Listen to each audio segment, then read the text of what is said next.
તમને ખબર છે પીપળ વૃક્ષ એક એવું વૃક્ષ છે કે જે 24 કલાક ઓક્સિજન આપે છે. વનસ્પતિ પ્રકાશ સંશ્લેષણની ક્રિયા કરે, તમે વિજ્ઞાનમાં કદાચ ભણતા હોય, ઉપરના ધોરણોમાં 5મા 6ઠામાં કે 8મામાં આવતું હોય.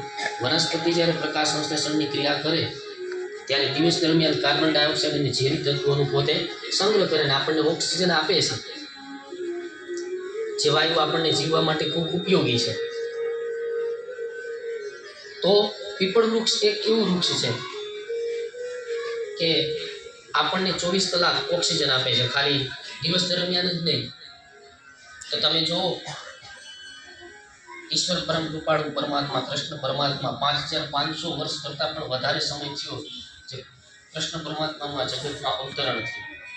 તો ત્યારે કુરુક્ષેત્રના મેદાનમાં જ્યારે શ્રીમદ ભગવદ્ ગીતાનો ઉપદેશ કૃષ્ણ પરમાત્મા અર્જુનને આપે ત્યારે એમ કહે છે કે વૃક્ષોમાં પીપળ વૃક્ષ હું છું. તો સનાતન હિન્દુ ધર્મમાં એની પૂજા થાય છે, કારણ કે એની પાછળ એ ઈશ્વર સ્વરૂપ તો છે પણ એની પાસે બેહવાથી અનેક પ્રકારના રોગો મટે છે. એટલે એને એક સાયન્સની સાથે જોડી દેવામાં આવ્યું. ધર્મ અને વિજ્ઞાન એ સાથે જ્યારે જોડાય છે ત્યારે સમાજનું બહુ મોટું હિત થતું હોય છે.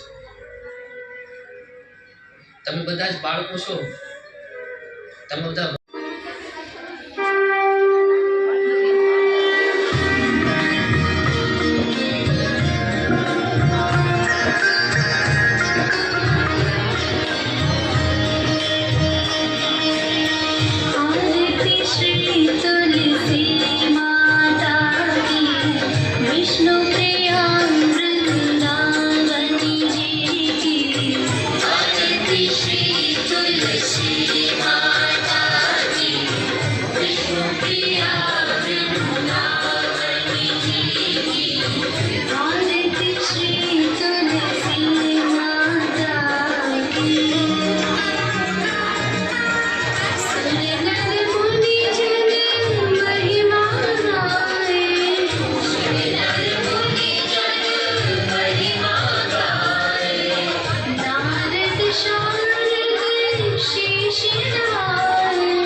स्थान पर तुलसी के गमले को जमीन से कुछ ऊंचे स्थान पर रखें, उस पे ये मंत्र बोलते हुए जल चढ़ाएं। હવે જલ ચડાવો. महाप्रसाद जननी सर्व सौभाग्यवर्धिनी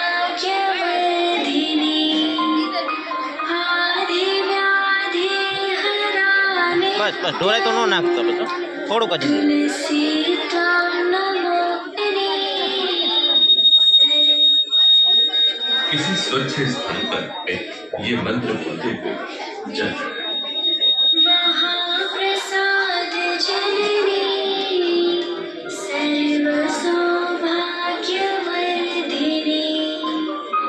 आदि व्याधि हरा नित्यं तुलसी त्वां नमोस्तुते. સરસ. ત્યાર પછી તમારી થાળીમાં કંકુ અત્યારે જ આપ્યું ને, અહીંથી હું મંત્ર શરૂ કરું ને वाणी नश्यन्तु प्रदक्षिणा पदे पदे